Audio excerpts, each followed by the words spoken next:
Hi everyone, next week we'll be discussing mainly four concepts. First, we'll look at the history of the market analytics, mainly four eras.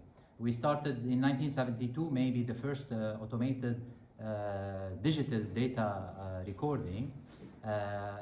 Then we moved in 1995 with the World Wide Web, Google and Facebook, 2004. Then we moved to the mobile application with Apple phones, and now the era of Internet of Things and the AI.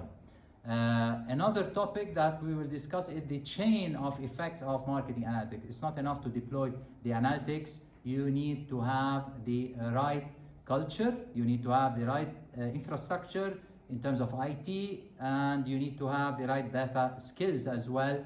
And one of the most important driver of deployment of analytics is the management. Another topic we'll be discussing as well, something related to where we can apply, or the main dimension of applying the analytics.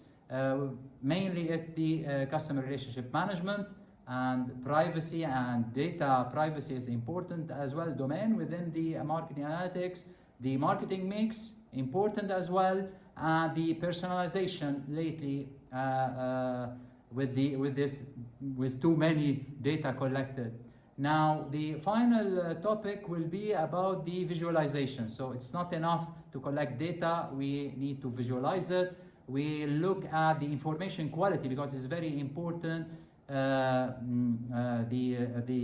What will be the data that we are, is it updated, is it current, is it valid, reliable? These are important for the visualization. This will improve the information satisfaction with managers as well, and reduce the perceived complexities, and this will lead to a better decision making.